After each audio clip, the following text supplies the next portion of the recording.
Good, happy Wednesday evening, November 4th, 2020. I'm Riley King, and welcome to The News with Riley King. Let's begin this evening edition right now. First up, let's let you know that still there is no winner in the presidential race. Votes are still being counted in several key battleground states. Let's take a look at the national election results and see who is winning right now.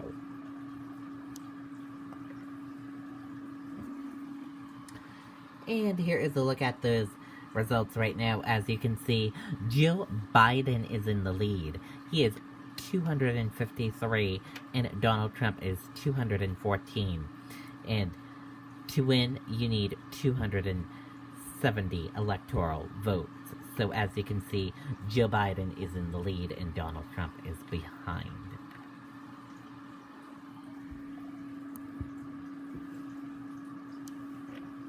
And now let's get to your election 2020 live updates and results. Hundreds of thousands of votes are still being counted. Election day is turning into election week as the continuing of votes continue across the country to be counted, with primarily results showing tight races in several key battleground states. Candidates need 270 electoral college votes to secure the presidency. ABC News projects President Donald Trump currently has 214, while former Vice President Joe Biden has 253, including Wisconsin, where ABC News is characterizing him as the apparent winner because the vote is very close and has not yet been certified. Both Trump, the Republican incumbent, and Biden, his Democrat challenger, addressed the nation in early hours of Wednesday morning, each expressing confidence in the race for the White House.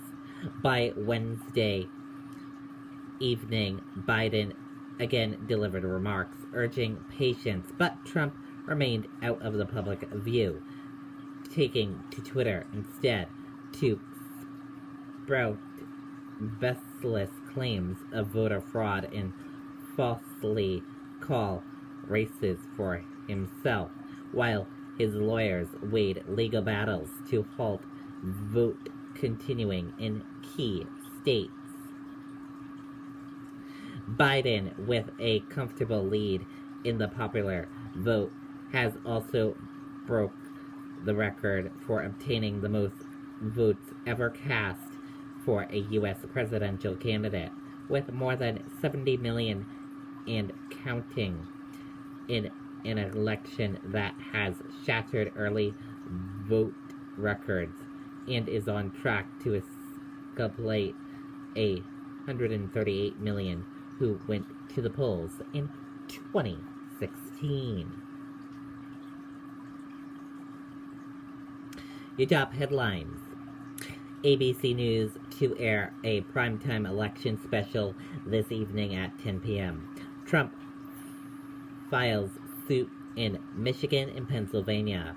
Biden characterized as apparent winner of Wisconsin. Susan Collins wins Senate race in Maine. Twitter slaps dispute label on Trump's tweet about unfounded claims of surprise ballots dropped and dumped. At 6:34 p.m., Biden team launches a transition website.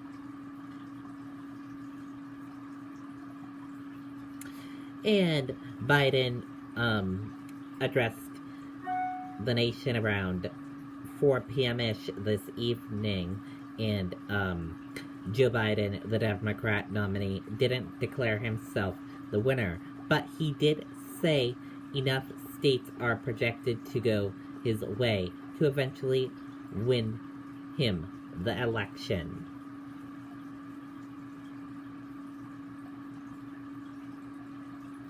Trump campaign files lawsuit to hold vote counting in Michigan until given meaningful access. Let's take a listen to that video from NBC News.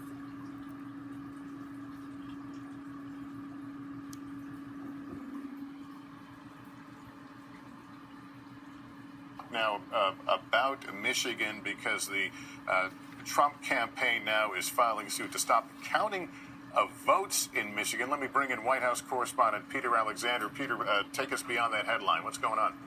Yeah, Lester, so we just learned this within the last 3 to 5 minutes. The Trump campaign putting out a statement saying that it has now filed suit in Michigan court demanding access to those counting stations, those counting sites where they're opening up the ballots and they are counting them. They say that they have not been given access to that, say that it's been denied to this point, and that's a real concern.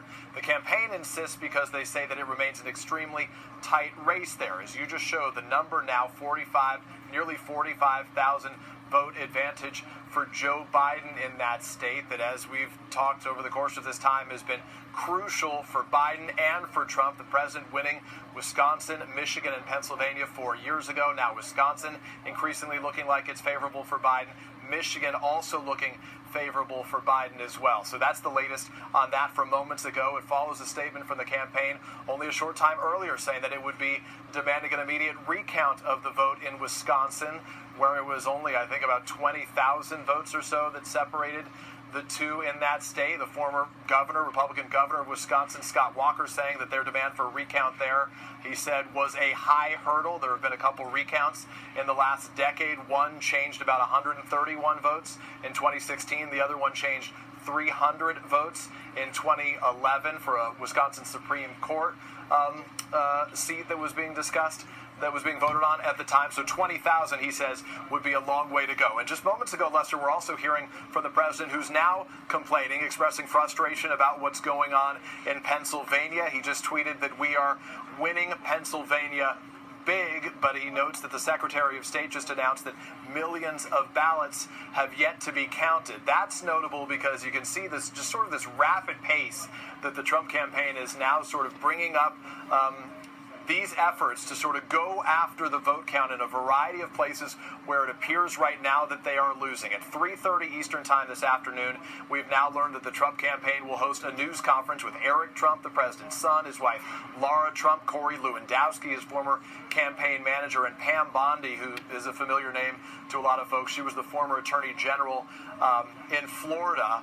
That they will be speaking, I'm told, by a member familiar with this news conference. They'll be focusing on ongoing election issues in Philadelphia as they describe it. Real concerns there that with so many outstanding votes, particularly in that urban area of Philadelphia and some of the collar counties around it, that the advantage that the president has there could be erased as well. But this is clearly the focus today, even as we try to see whether we'll hear from the president in any form today. A White House official, Lester, only a short time ago telling me that no decision has been made, but decisions are being made more broadly about the strategy and whatever the legal battles they're going to pursue going forward are. There have been meetings taking place since about 10 o'clock this morning at the campaign headquarters just across the river from Washington, D.C.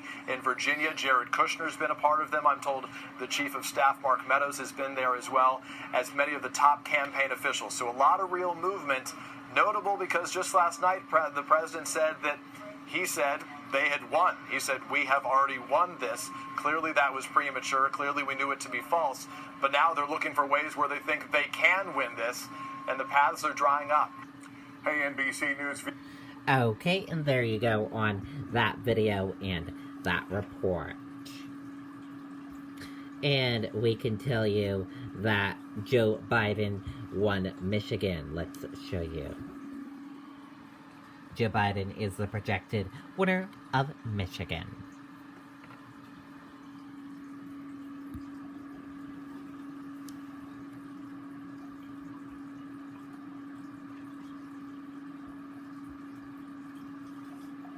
How the world is reacting to the U.S. presidential election. Let's take a listen to that video from CBS News.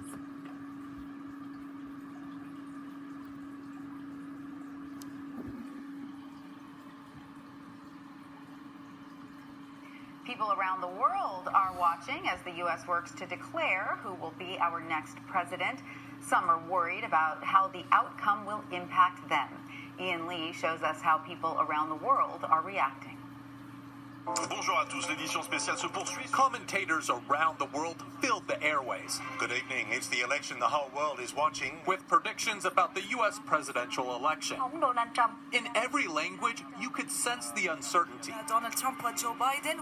Many Europeans are surprised the results didn't come straight away. A wee bit anticlimactic waking up and there's no result after all the build-up. Just very sad, just like shocked that it's so close. Underscoring how pivotal the world sees the U.S. election, the hashtags Trump, Biden, and U.S. elections 2020 are trending across Europe and around the globe. A presidential election doesn't just determine who will lead the U.S. For America's allies, it selects their partner for the next 4 years. The UK-US relationship is in great shape, and we're confident that it will go from strength to strength.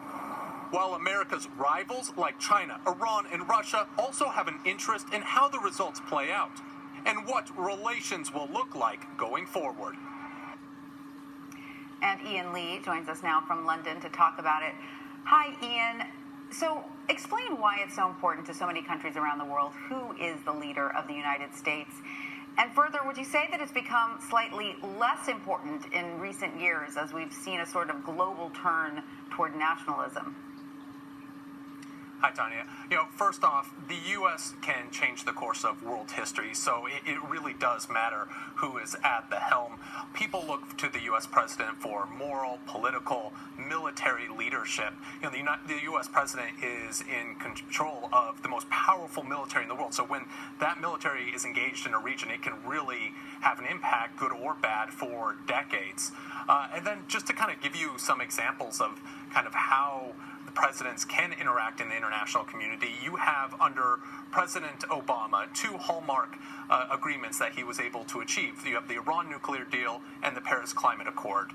This was an international effort to get those accomplished. Well, when President Trump came into power, he pulled out of both of them, much to the frustration of our European partners.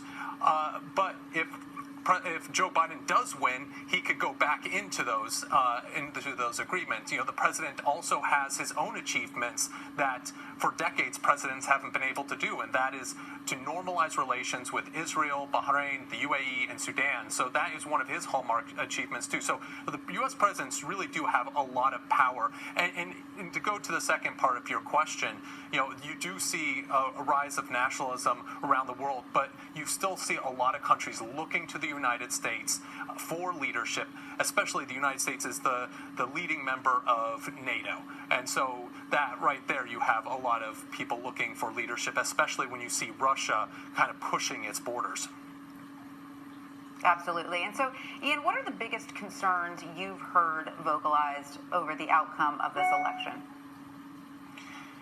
America is an example of democracy in action, Tanya. So there's a couple things that are really important when it comes to an election in the United States. The first thing is that they need to be seen as free and fair. America is the poster child for democracy. So if our elections are free and fair, that just is an example for the rest of the world where there are elections that aren't necessarily free and fair. We can look at Belarus. And so there has to be that example for a lot of countries, a lot of people in those countries who aspire to that. And the second important thing is the peaceful transfer of power. And in a lot of countries, that doesn't necessarily happen. And so the United States has been an example after every presidency. If the president is voted out, if they end their 8 years in office, there's always been that peaceful transfer of power, and that is it's an important example to the world. Absolutely. Ian Lee in London, thank you so much for joining us. Okay, and there you go on that video and that report.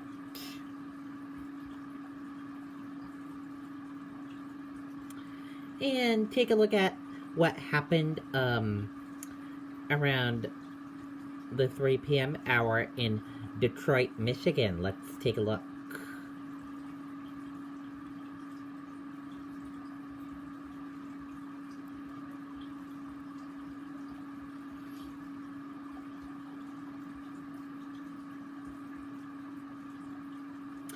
Detroit sees mob-like scene of poll watchers outside vote counting facility. Let's take a look at that from MSNBC News.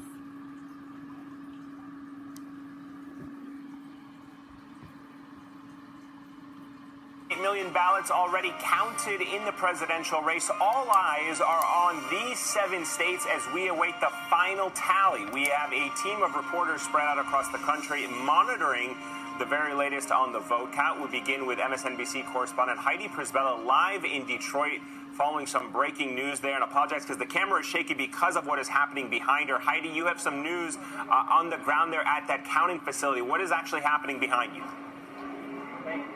Yeah, Eamon, behind me is Detroit's TCF Center. This is where poll watchers are racing to try and count all the votes outstanding here in Wayne County. But what we see here is essentially an increasing mob-like scene of self-proclaimed poll watchers who say that they want to get access to the building. So many of them have rushed into the building here that I'm actually talking to official Democratic poll watchers from the Democratic Party who've been shut outside of the balloting room, which they're supposed to have access to. Eamon, it's gotten to the point where we do have a police presence here that is blocking access to the building because not only have they swarmed the room, but they are now over in terms of COVID restrictions.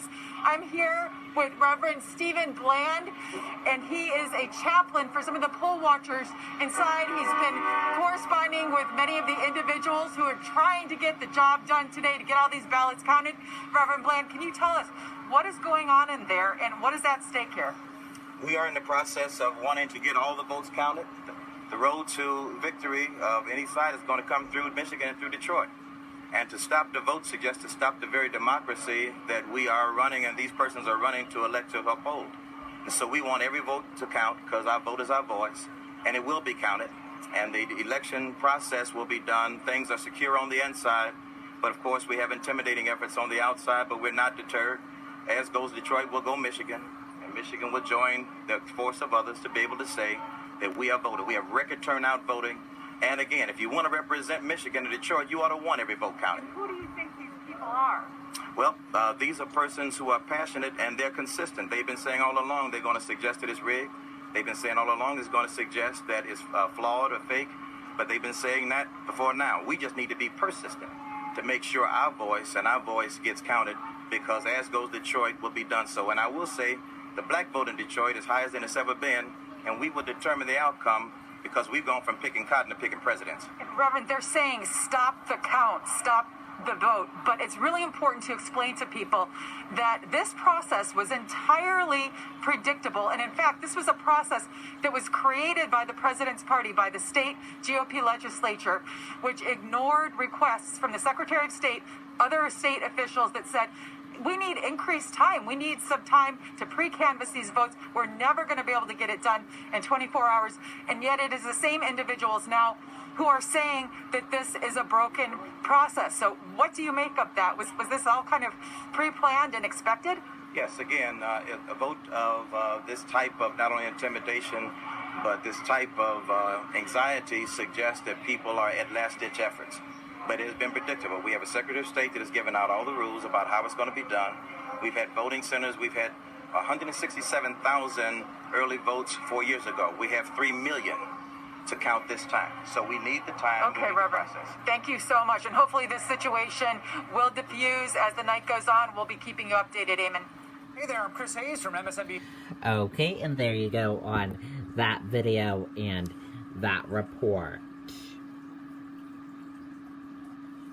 And now let's take a look at that U.S. stock market and see how your U.S. stock market closed for this Wednesday evening.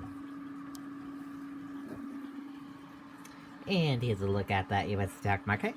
Your Dow Jones Industrial Average closed in green, went up. Your Nasdaq closed in green, went up. S&P 500 closed in green, went up. Gold closed in green, went up. Oil closed in red, went down. U.S. 10-year closed flat. Euro/USD closed in green, went up. And VIX closed in the red and went down. And that is a look at your U.S. stock market this evening. How it closed this evening and how it did as well.